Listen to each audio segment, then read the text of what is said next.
s'ajoutent les protestations violentes, les occupations stratégiques, l'accumulation des ordures dans nos rues, le hooliganisme qui donne l'image d'un pays au bord de l'implosion. Ne laissez pas le terrain du culte de la grève gâcher plus longtemps la fête. Le peuple de France rayonne par la qualité de ses sportifs, bien sûr, mais aussi par ses inventeurs, ses talents, sa gastronomie, son cinéma, la diversité de ses paysages bucoliques, en un mot, son art de vivre. C'est le scénario que nous devons offrir aux téléspectateurs du monde, aux 2,5 millions de supporters et visiteurs étrangers, pour qu'ils viennent, visitent et reviennent encore et encore chez nous.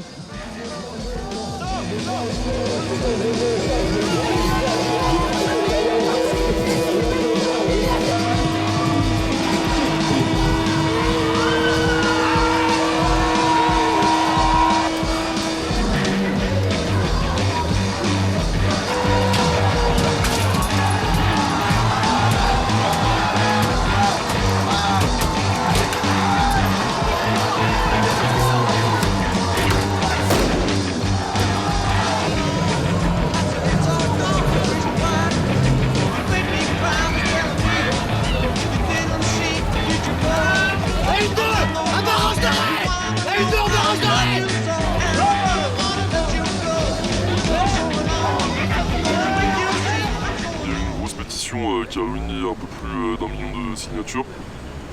En même temps, à côté de ça, il y a un peu, on va dire, toute la base syndicale qui s'est mise un peu en branle. Que ce soit les syndicats un peu réformistes, comme les syndicats un peu plus autogestionnaires, comme Sud, Solidaire, la CNT, à la CGT, en passant par les syndicats lycéens, UNL, Fidèle et tout le tralala. Il y a un peu toute la gauche, on va dire, réformiste aussi, qui a pris position. Donc déjà, il y avait un discours qui a commencé à se mettre en place, un discours basique. Mais à côté de ça, il y a aussi tout ce qu'on appelle un peu la tendance autonome ou anarchiste, communiste, révolutionnaire, qui a aussi pris position sur le sujet. Ça a bien marché puisqu'en fait, dès la première journée d'action, c'est-à-dire le 9 mars, il y a eu, une vingtaine, trentaine de lycées qui ont été perturbés, il y a eu des grosses AG dans toutes les facultés.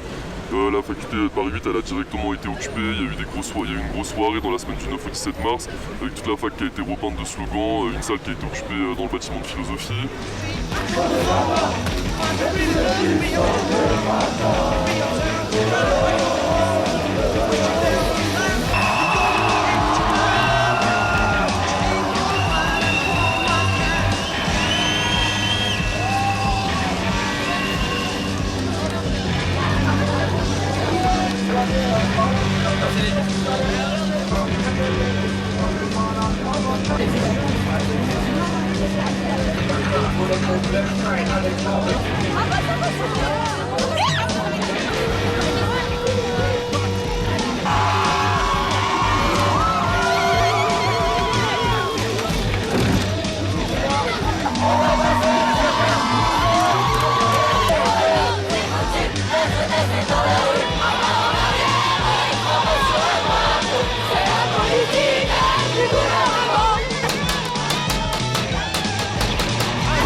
manifestation, dès le 9 mars, la police elle a été quand même relativement violente.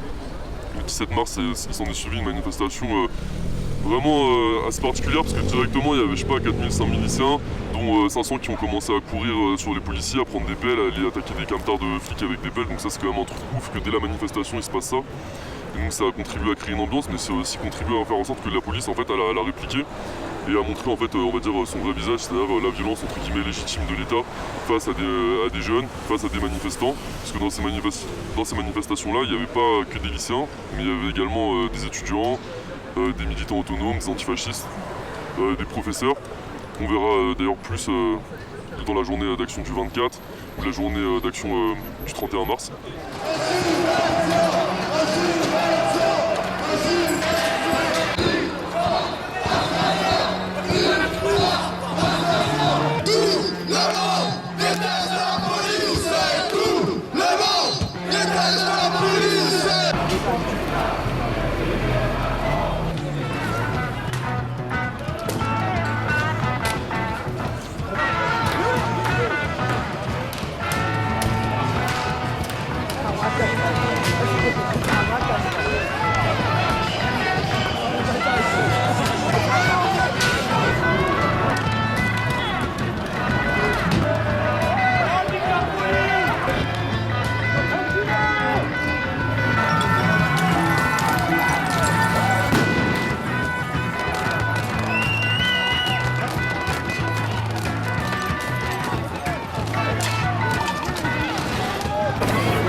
On est des lycéens, on est là pour manifester. Donc ils ont déjà retiré le plafonnement de l'indemnisation des prud'hommes, mais c'est pas assez, il faut le retrait total, parce que ça nous concerne nous, c'est notre avenir, on est directement concernés, nous les lycéens. Donc c'est une manifestation lycéenne, et j'aime pas qu'on s'approprie... Voilà, déjà, il pourrait retirer les brassards, c'est un bon début. Qui s'approprie la manif lycéenne? Les syndicats. Voilà, tous les syndicats, l'UNEF, machin, ils sont tous là à dire ouais, c'est notre manifestation, alors qu'à la base, sans nous, sans tous les lycéens mobilisés, ils seraient 50 dessus.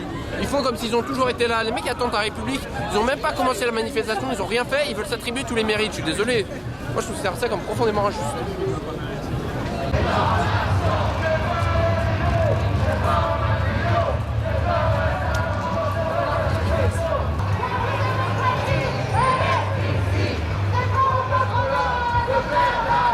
Parce que là, aujourd'hui, on est nombreux. Mais l'idée, c'est que demain, sur les universités et les bahuts, on soit le même nombre, en fait, à chercher à intervenir, à discuter avec nos camarades de cours, avec d'autres gens aussi, d'aller sur les lycées, d'aller voir des salariés. Nous, à Nanterre, on a été voir PSA, on a été voir des cheminots, on a été voir des postiers. Et la réalité, c'est ça, aujourd'hui, qu'il faut chercher à construire. Ces liens qui sont sérieux, ces liens qui sont importants, parce qu'on a une seule et unique chance pour gagner, c'est de tisser ces liens.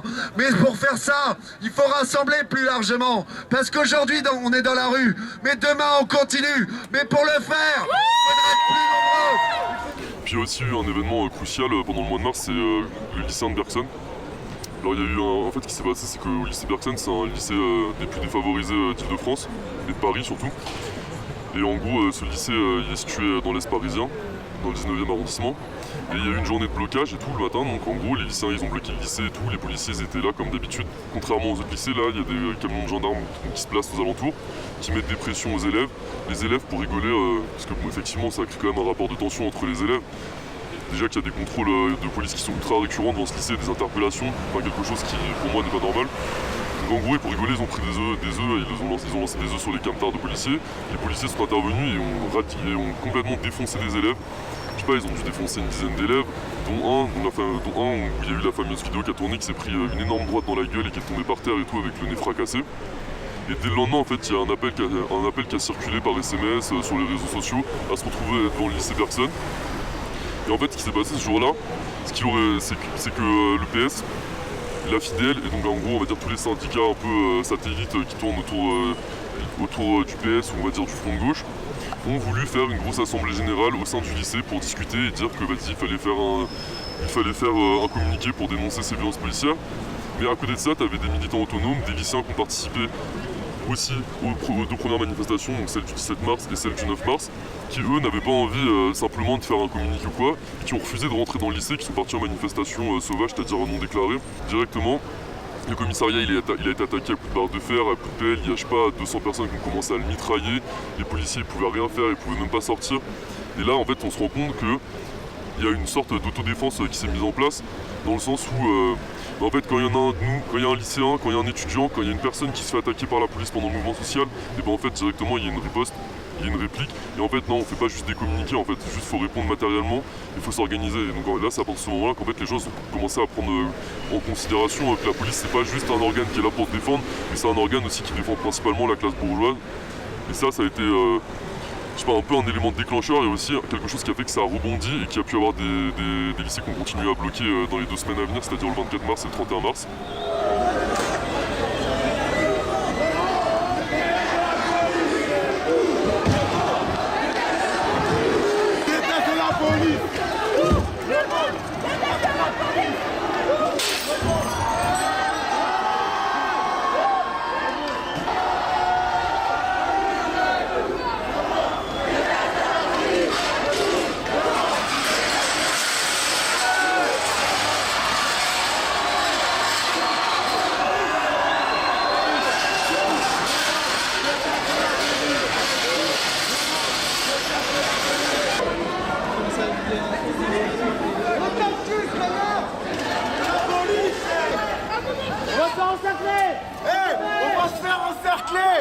Cassez-vous! État policier! État d'urgence! État policier!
Après on arrive à la journée du 24 mars. Donc là la différence c'est que contrairement aux autres manifestations, ça partait pas de Nation mais ça partait de Place d'Italie. Donc c'est un terrain un peu différent parce que depuis le mouvement des retraites, en fait c'est logique pour les lycéens de se réunir à Nation à 11h pour faire des manifestations non déclarées. Donc là c'était un changement radical parce que le terrain en gros il est beaucoup moins connu. Et on avait pu observer que lors des premières manifestations, c'était plutôt la BAC qui intervenait et qui intervenait quand même relativement assez violemment.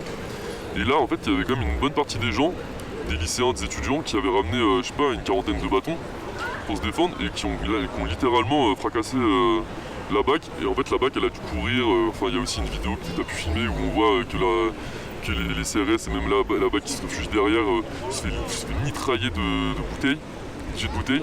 Donc en gros là, ce jour-là, en fait, le 28 mars, c'est la journée où la BAC a pris cette journée, la journée du 24 mars, c'est celle où genre la BAC elle a compris qu'elle pouvait plus se mettre dans les manifestations, qu'elle pouvait plus venir, qu'elle pouvait plus intervenir comme elle voulait, et que si c'était le cas, en fait, elle allait se faire exploser. Donc ça a permis de rassurer tout le monde, mais d'un autre côté, ça a aussi contribué à faire en sorte que dès le 31 mars, il y a eu une autre manière d'appréhender le dispositif policier, c'est-à-dire que les gens ils venaient en mode un peu plus par groupe déjà pour se rendre au point de manifestation. Mais il y a aussi eu un changement dans la manière dont les policiers ils se disposaient, parce qu'on a eu un modèle un peu à l'allemand, qu'on retrouvera aussi lors des manifestations syndicales, surtout en avril, où en fait les policiers ils encadraient la manifestation en se mettant sur les côtés, derrière, devant. Et en fait, ils faisaient des trous ils faisaient des percées au sein des cortèges, en cherchant surtout à diviser en fait ceux qui étaient devant, qui étaient beaucoup plus motivés pour aller à l'affrontement, que ceux qui étaient derrière, qui étaient plus réticents. Et en fait, ils essayaient de faire des percées pour pouvoir interpeller des gens, disloquer les cortèges. Mais ça a jamais vraiment fonctionné parce que les gens en fait ils se retrouvaient toujours entre eux. Donc on se rend compte qu'en fait que le dispositif policier il a pu s'adapter aux méthodes qui étaient employées par les manifestants, mais surtout que les manifestants ils ont aussi réussi à mettre en place une solidarité et une solidarité à travers la prise de conscience qu'en fait ensemble ils étaient plus forts et que en fait c'était pas simplement en disant ouais une diversité des tactiques qu'on pouvait vraiment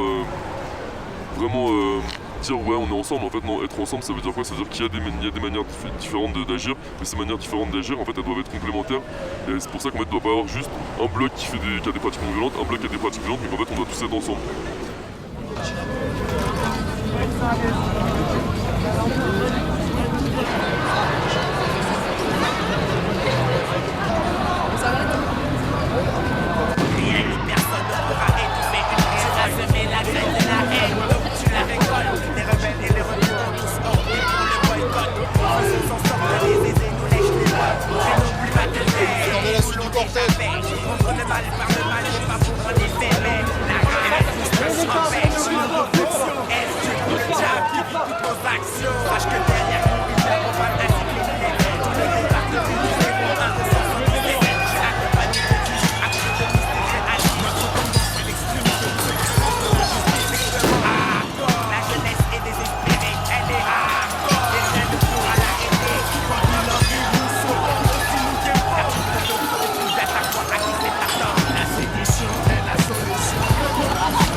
on reprend, on est là. Car lorsque des chiens mordent mes frères, ces derniers sont en droit de les abattre. Donc je check la misère. Celui qui s'en tire n'est pas flambeur, mais celui qui a des tripes. Donc pour une fois, vraiment à la moteur de donner des. Tu sais, ça peut s'approcher, j'en ai vision du champ. C'est la solution et la solution. Multiplions les manifestations. La sédition est la solution. Multiplions les manifestations. La sédition est la solution. Multiplions les manifestations. La sédition est la solution. Multiplions les manifestations. La sédition est la solution. Multiplions les manifestations.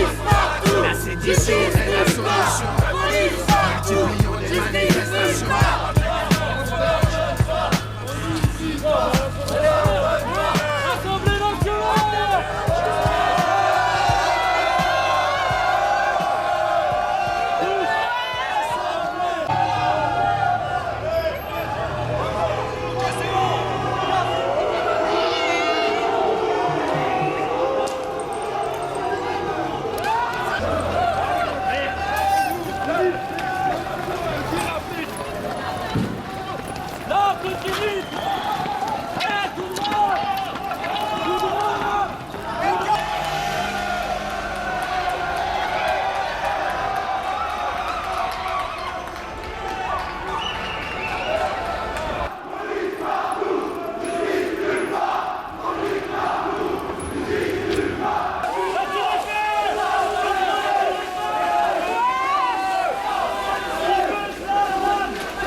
La chose dont tout le monde parle, c'est le cortège de tête, forcément.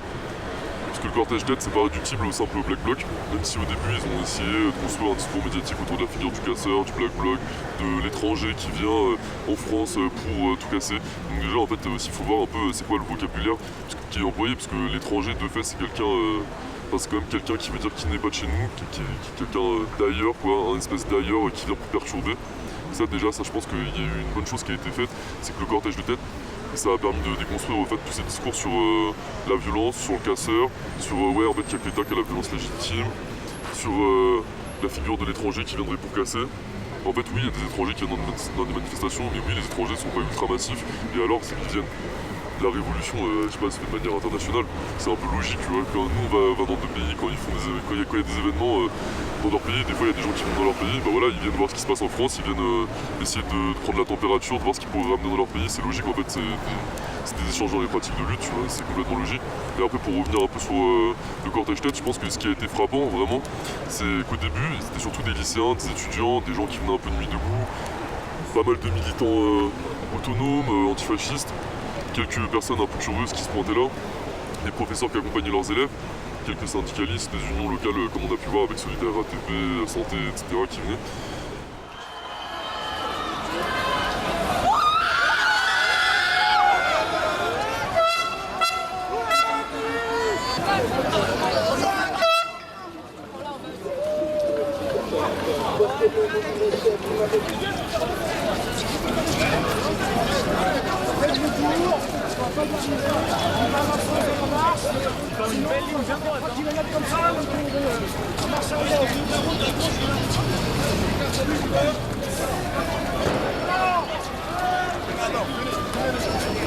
Maintenant,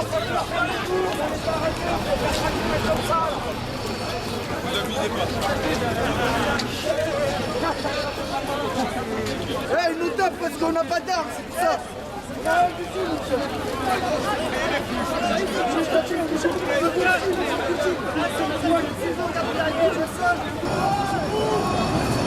Les gars, c'est le feu ou pas?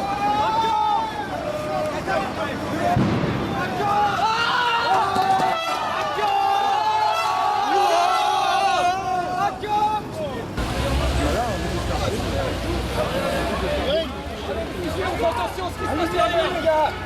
Les gars.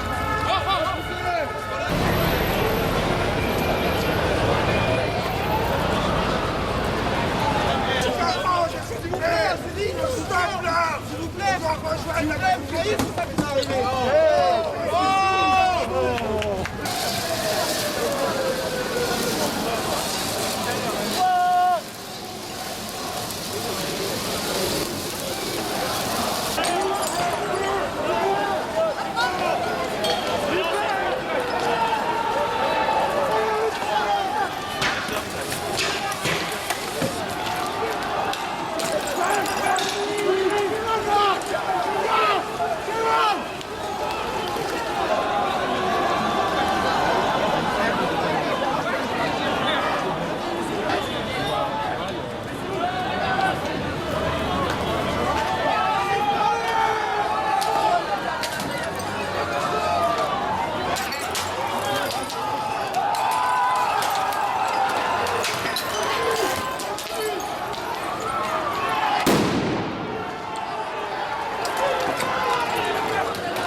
Et là on arrive au moment un peu, on va dire, nouveau de cette journée, c'est que là, pendant toute la manifestation, il n'y a eu que des gaz lacrymogènes, toute la manifestation lacrymogène, alors que presque personne n'était préparé à se recevoir autant de lacrymogènes.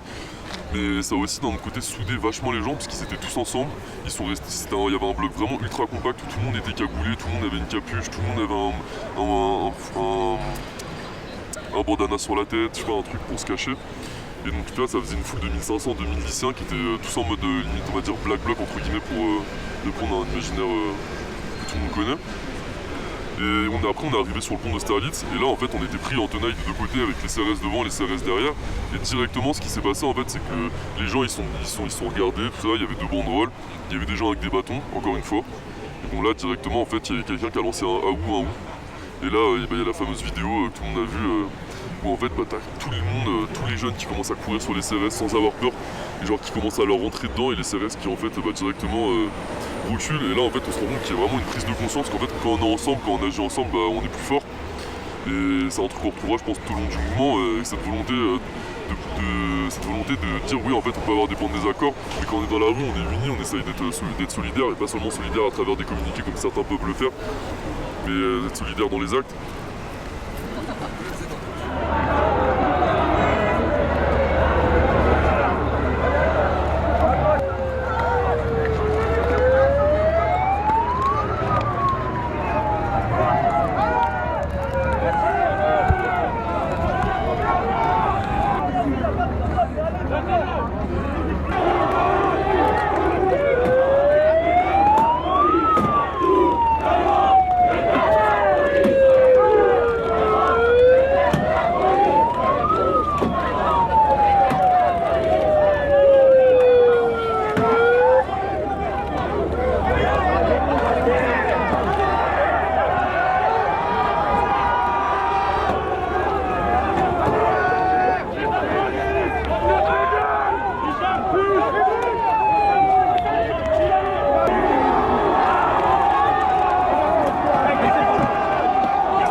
Journée-là, en fait, on a vraiment vu un peu ce qu'allait donner le cortège tête, parce que dans cette journée d'action-là, et principalement dans la manifestation de 11h du matin, où il y avait des lycéens, des étudiants, des militants antifascistes, des militants autonomes, des syndiqués, parce qu'il y avait aussi Solidaire RATP, Solidaire Santé, des profs de la FSU, tout le monde était ensemble.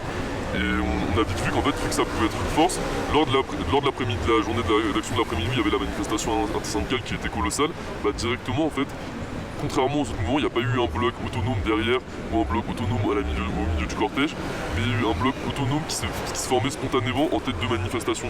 Parce que dans les manifestations du matin à 11h à la Nation, les lycéens, les étudiants, bref, tout le monde allait tous ceux qui voulaient s'affronter avec la police allaient devant. Donc là, directement, tous ceux qui avaient envie de s'opposer à la police, mais pas uniquement à la police, mais montrer qu'en fait on pouvait s'organiser sans être encadré, et il fallait aller devant. Et donc en fait directement dès cette journée-là, il y a eu, on va dire, l'émergence de ce qu'allait devenir le cortège de tête, durant les prémices.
Regardez en ligne.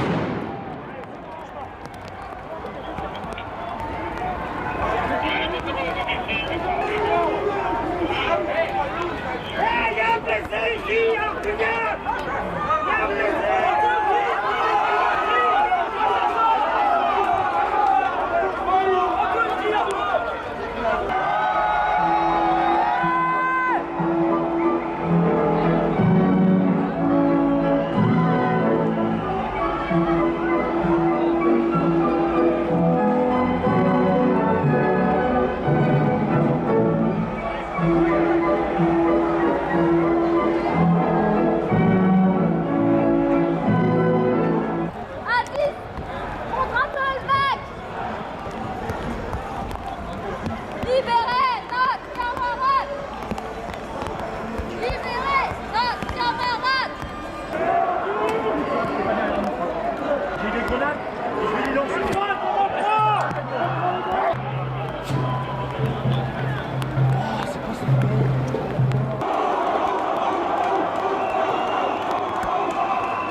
Il n'y a pas une tenue adéquate pour faire partie en fait, du cortège tête. On peut voir des gens qui sont habillés en noir en mode Black Bloc, comme on a pu voir aussi des gens qui étaient en tenue blanche avec des cagoules rouges, comme on a pu voir des gens qui avaient qui étaient cagoulés mais qui avaient des tenues de syndiqués, CGT, solidaires, FO, comme on a pu voir des gens de nuit debout, des équipes médiques. On a pu voir en fait, là en fait la question du cortège tête qui se posait, c'était pas celle de la violence, de faire des percées, c'était pas la même question que le Black Bloc qui est de protéger ou de faire des attaques précises, mais c'était plutôt de chercher où est-ce qu'on peut trouver un maximum de conflictualité. Et la conflictualité, elle se crée pas par exemple en niquant tout à un moment donné, parce qu'on a bien vu qu'à des moments ça pouvait aussi jouer en la défaveur du cortège de tête, mais aussi de savoir en fait comment on arrive à être complémentaire. Et en fait cette complémentarité là, elle se crée autant dans le fait qu'il y ait des gens qui prennent soin des autres en ayant une certaine bienveillance à travers les équipes médicales qui étaient en place, que par exemple dans les gens qui voulaient pas lancer des trucs sur les flics mais qui renvoyaient les palets de lacrymo, que dans le fait que les Black Blocs en fait ils étaient pas uniquement là pour tout casser, mais qu'en fait à des moments ils protégeaient des gens. On a bien vu des grand-mères qui ont été soulevées, des trucs comme ça pour aider, enfin je sais pas en fait, il y avait des Kurdes qui venaient, qui n'étaient pas du tout en mode Black Bloc mais en fait qui venaient quand même pour participer au mouvement. Et voilà quoi, en fait ça réunissait un peu genre plein. En fait Cortège Tête c'est un peu un tout dans le sens où il y a plein de il y a des revendications, on va dire il y a plein de gens qui viennent parce qu'ils ont des revendications, il y a plein de gens qui viennent parce qu'ils ont des attentes, il y a plein de gens qui viennent parce qu'ils n'ont pas d'attente, il y a plein de gens qui viennent parce qu'ils n'aiment pas la police, il y a plein de gens qui viennent parce que tout simplement ils sont anticapitalistes et qu'ils ont envie de changer le système. Et voilà en fait c'est juste l'existence on va dire d'une plateforme commune qui s'exprime dans l'action.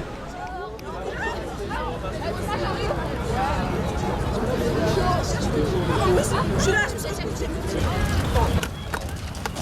Ouais, fais voir votre sac. Le sac. Fais voir ce qu'il y a. Regarde. Ok, merci. Merci normal. Venez là.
Ça, ils vont revenir, ils vont encercler la place avec un flic par personne et on bougera pas.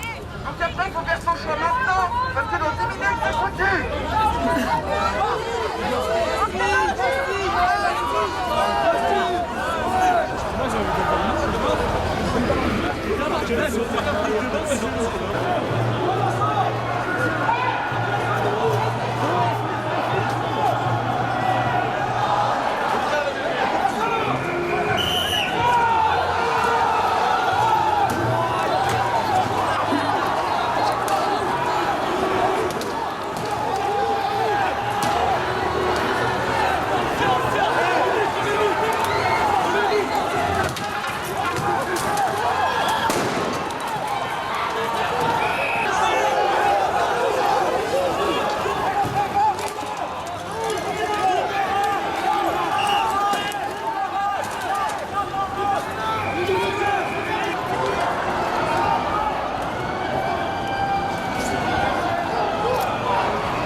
Enlève ton armure.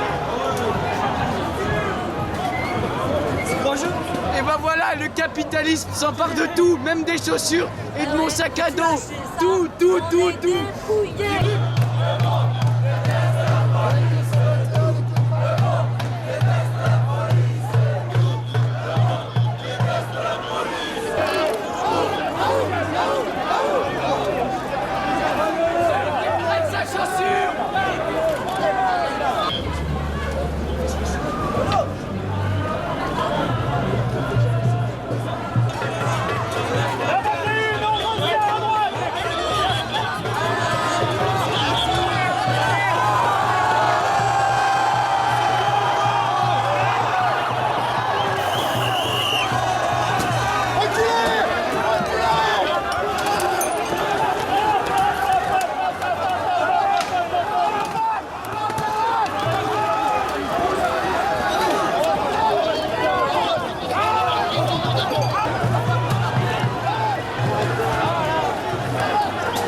On s'est fait charger, j'ai pris un coup de tonfa sur la tête. Et après à un moment donné ils ont rechargé et ils m'ont remis un coup de tonfa au même endroit sur la tête. On avance la douce, allez!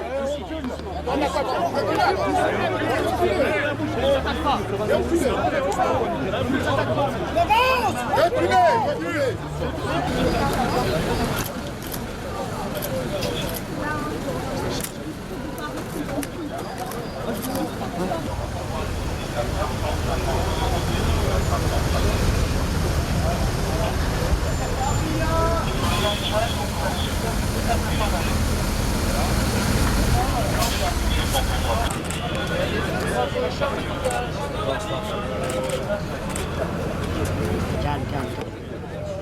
Il aurait pu devenir sur la liste.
Pas de circulation, pas de libération. En fait, ce soir, on est parti de République.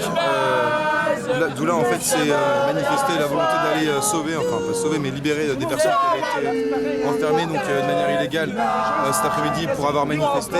Et donc là, en fait, on est devant le commissariat donc depuis 23 h. On a essayé une première fois de bloquer la rue pour justement essayer de faire libérer les personnes qui ont été arrêtées cet après-midi et qui ont été mises en garde à vue pour avoir manifesté. Et donc on se bat aussi justement pour défendre ce droit qui est celui de la liberté de manifester. Et donc en fait on a bougé comment dire, on a voulu aller bloquer les quais. On s'est fait surprendre par la police, donc ça a divisé le mouvement en deux et suite à ça on est revenu ici. Petit à petit tous les groupes sont venus ici et donc là on essaie de refaire mobilisation pour bloquer la rue et essayer de faire en sorte que ces personnes sortent de garde à vue. Voilà.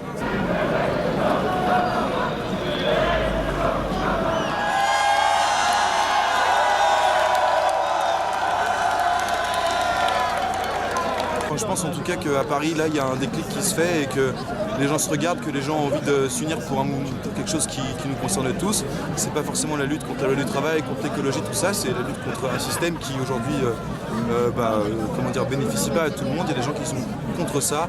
Et la parole aujourd'hui revient aux citoyens et c'est ça qui est cool, c'est que tout le monde s'unit pour, au-delà des différences, essayer de lutter contre quelque chose de commun qui est cette lutte contre le système. Voilà. Je pense que c'est quelque chose d'assez général et tout le monde peut s'identifier à ça.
Allez, vas-y, filme-les bien en train de nous emmerder.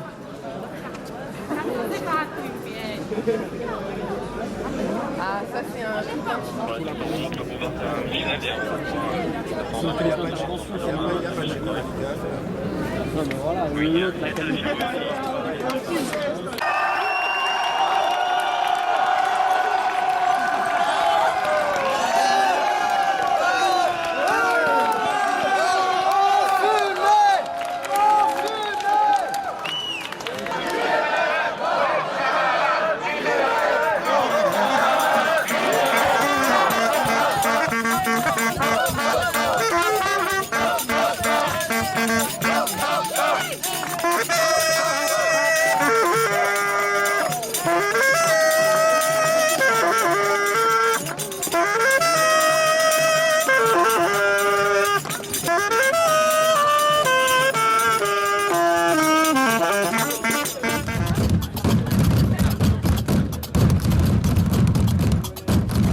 que ça arrive en 2016 principalement parce que il y a eu quand même pas mal de groupes politiques, que ce soit sur Nantes, Rennes, Paris, qui sont mis, on va dire, à s'organiser, mais surtout à pas s'organiser chacun de leur côté, comme ça peut être le cas quand c'est des autonomies, quand pas mal de groupes d'autonomies s'organisent entre eux, mais qui ont essayé de composer ensemble, et pas de composer en fait qu'entre eux, mais aussi avec d'autres groupes qui sont peut-être moins radicaux.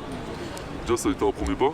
Et après il y a aussi eu principalement l'état d'urgence qui a contribué à mettre en place juste avant le mouvement des grosses manifestations avec des syndicats, avec des grosses centrales syndicales, des grosses organisations de gauche, des groupes un peu autonomes. Il y a des pratiques qui n'étaient pas apparues depuis longtemps qui ont ressurgi. Il y a eu la ZAD aussi avec les tentatives d'expulsion. Et en fait ça a permis, on va dire, à une part de la jeunesse, avant même qu'il y ait le mouvement, de se forger un peu à des pratiques de lutte, de développer des idées et de prendre en compte aussi qu'en fait il fallait composer ensemble. Et en fait composer ensemble ça veut pas juste dire on se voit une fois de temps en temps et on parle, on dit ouais moi je vais faire ça, moi je vais faire ça. Ça veut dire moi je vais faire ça, mais en fait comment moi en faisant ça et toi en faisant ça, ça va permettre de faire en sorte qu'on arrive à faire des choses constructives ensemble et à se tenir dans une manifestation. Parce que se tenir dans une manifestation ça veut dire rester côte à côte et pas se lâcher. Et c'est exactement ce que je disais, c'est-à-dire que dans une manifestation, il peut y avoir des gens qui vont ramasser des lacrymos et qui vont les rejeter, il peut y avoir des gens qui vont prendre soin d'autres personnes en les soignant, comme il va y avoir des gens qui vont plutôt s'assurer que la BAC ne viennent pas dans les cortèges, en les dégagant des trottoirs, comme il y en a, ils vont plutôt faire de la peinture parce qu'ils ont envie de lancer de la peinture, il y en a qui vont faire des cocktails molotov. C'est ça, c'est qu'il y a une disparité, il y a une multiplicité dans les pratiques, mais en fait ces pratiques-là, elles vont de pair et c'est pas juste chacun fait sa petite action dans son coin. Tout le monde déteste la police. Tout le monde déteste la police.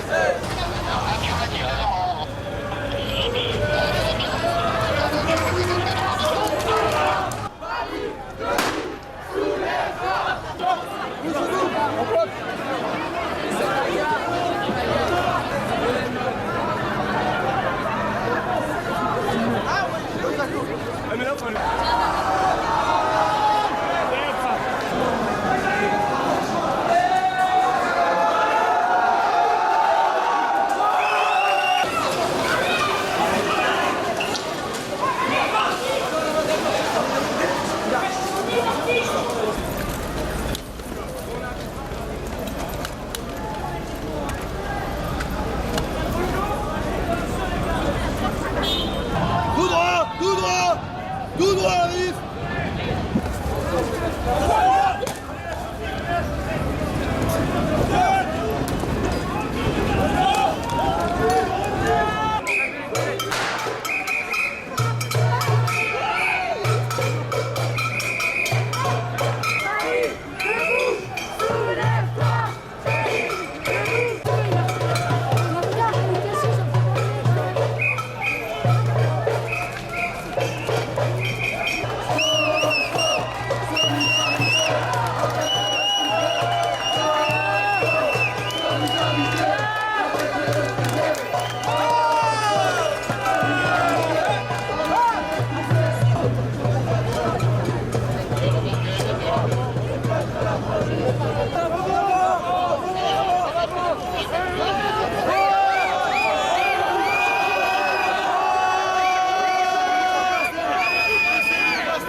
Non, moi je suis bien là. En plus, je fais rien de ça grave.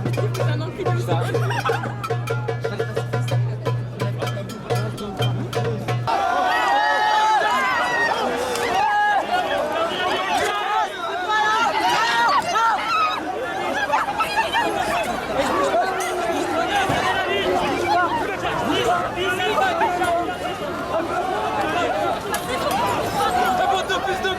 Putain, ça fait pire. Ouais, je prends, ça fait ça.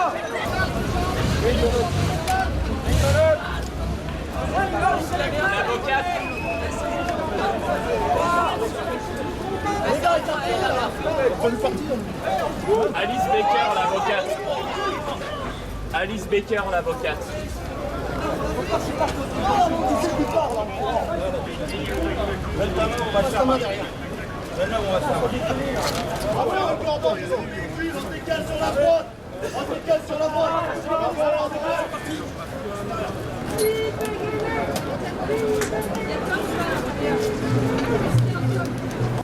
Ils ont tapé dans le tas et ils ont tapé les premiers, c'était nous. On s'est renseigné un peu et tout ce qui est au-dessus du bassin, ils n'ont pas le droit de frapper parce que ça peut être un risque mortel. Et bien sûr, regardez dans quel état. Là, c'est un coup de main. Ouais, un coup de tout fin. Un coup de tout fin et. Il faut la sortir, je vais aller. Non, les urgences arrivent dans le restaurant. Il y a les urgences. Et là, on est où là? Là, on est à Jean Jaurès. Là, on s'est fait lasser par les CRS. Ils ont tabassé les gens, on a dû se réfugier dans un traiteur asiatique qui nous a gentiment laissé rentrer. Qui a fermé les grilles aussi pour éviter qu'il y ait quelques gens. Avec elle. Je monte avec elle. On a réussi à la faire sortir, ce qui est déjà pas mal. Là, c'est bon, on allait avec l'ambulance, du coup, elle va être prise en charge par des médecins compétents, du coup, tout va bien. Mais ce qui est inadmissible, c'est que la police elle-même, elle empêche le bon déroulement des opérations des ambulanciers. C'est vraiment pas possible ça. La violence va continuer ou pas? Bah on espère que non, on espère que non. Tout le monde espère que non, c'est ce qu'on veut pas, personne veut de ça, personne veut de violence.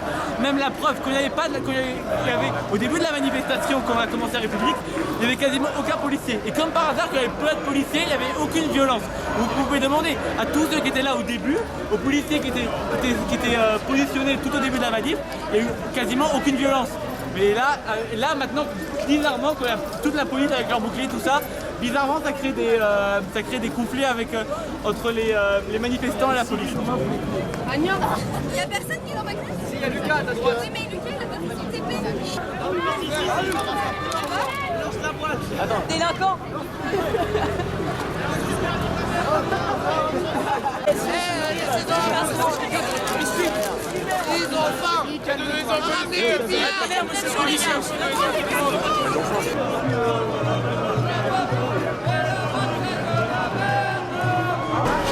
qui se passe pour les enfants là? Il y a ma fille là, elle est très jeune, je suis extrêmement inquiète, je voudrais l'extraire de son chemin. Allez par là et vous faites le tour et vous arrivez.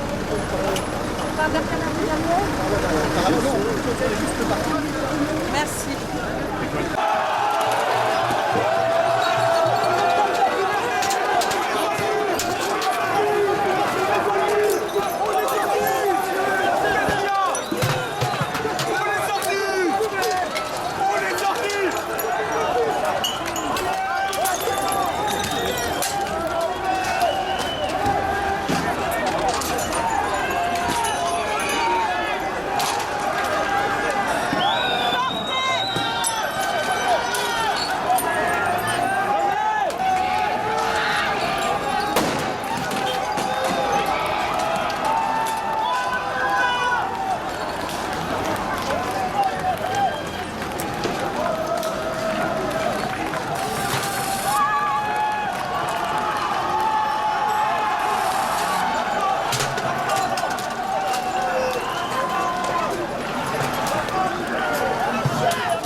Ok,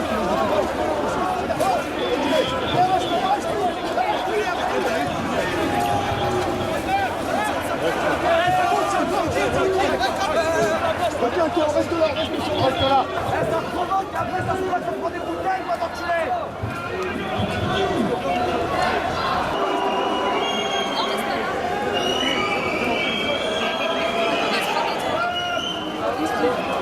C'est écrit. Restez derrière, il n'est pas à nous contrôle.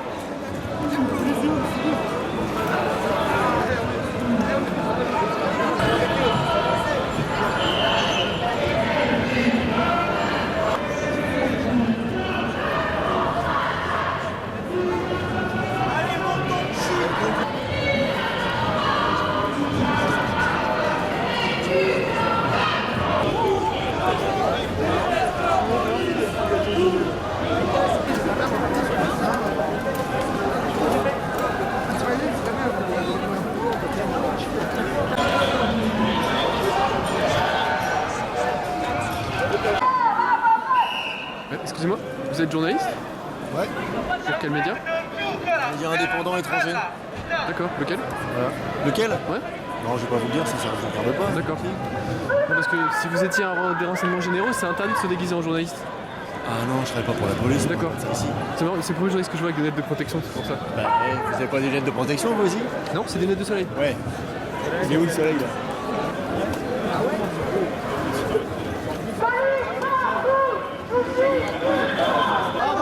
L'État, les flics et les fachos. Laissez-nous passer, laissez-nous passer, laissez-nous passer.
Les jambes, ça m'a niqué. Mais ça va, je pense que ça va. C'est bon, c'est bon. La chaussure. T'as juste un peu de Reflétez pour les points.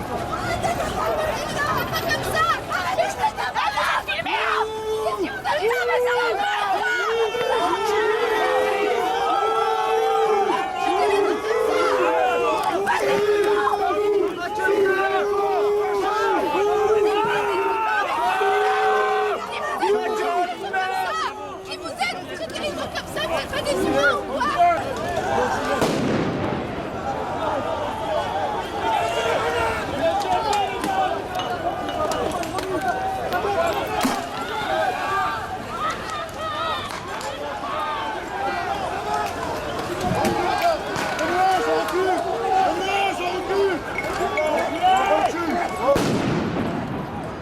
Quelqu'un qui est blessé. Attendez, il y a quelqu'un qui est blessé, on ne fait rien.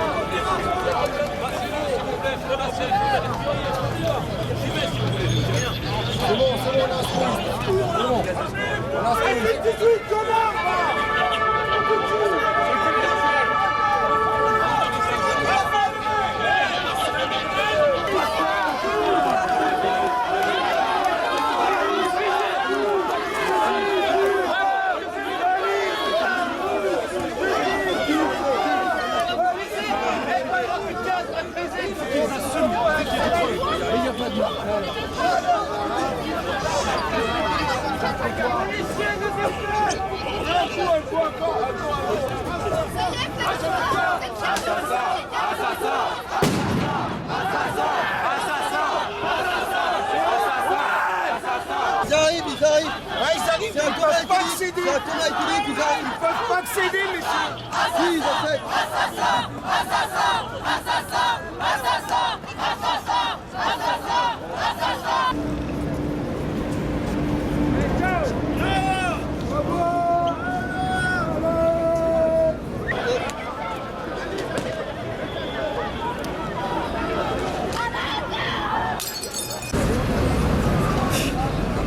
C'est collectif. Pour moi, les 2 premiers mois, c'est-à-dire en mars et en avril, ils ont perdu la bataille sur le plan médiatique dans le sens où ils voulaient faire passer le fait qu'il y a des lycéens dans les manifestations et qu'il y a des casseurs qui viennent s'infiltrer dans les manifestations. Principalement des jeunes de banlieue ou des jeunes cons, alors qu'en fait, c'est pas du tout le cas. Et qu'en fait, il y a des gens, ils ont réussi à poser un contre-discours, on va dire une sorte de contre-pouvoir, en disant que non, en fait, les gens qui viennent dans les manifestations, c'est pas parce qu'ils cassent qu'en fait ils sont cons, c'est pas parce qu'ils sont jeunes qu'ils sont cons, et c'est pas parce que tu casses que t'es forcément quelqu'un de banlieue en fait, et que ça en fait c'est juste des gros stéréotypes, et qu'en fait c'est pas du tout le cas. Et après, en plus, ça devenait compliqué pour eux en fait de dire, ouais, en fait, juste parce que c'est des jeunes, qu'en fait ils sont cons et parce qu'en fait ils cassent, ça nous donne le droit en fait d'envoyer la police et de leur fracasser la gueule et de faire en sorte qu'à chaque fois, à chaque manif, il y ait une vingtaine de personnes qui se fassent marbrer la gueule et qui finissent à l'hôpital. Il y a eu un hashtag en plus qui était sorti, c'était Couiller la violence, où on voyait par exemple, je sais pas, des dizaines de photos d'ouverture de crâne de lycéens. Et comparé à ça, il y avait une bande cassée. Bah, en fait, est-ce qu'une bande cassée, ça vaut 20 crânes ouverts? Bah, ça, c'est une bonne question, et je pense que ça contribue à faire en sorte qu'il y a pas mal de gens qui se posent des questions, et principalement les parents des jeunes, les travailleurs, et on va dire pas mal de monde, quoi, tout simplement. Et après, d'un autre côté, il y a eu une nuit debout. Bon, nuit debout, on peut en dire ce qu'on veut, mais ça a quand même occupé une bonne partie du champ médiatique et ça a contribué à faire en sorte que par exemple il n'y ait pas des vieux débats ou des non-débats comme celui sur le Burkini ou des choses comme ça, mais qu'on se pose vraiment des questions réelles sur en fait c'est quoi la société dans laquelle on vit, comment on fait pour changer de société, et même avec toutes les limites qu'il y a pu avoir à Nuit debout, au moins ça a permis d'occuper le champ médiatique pendant un moment, et donc c'est positif.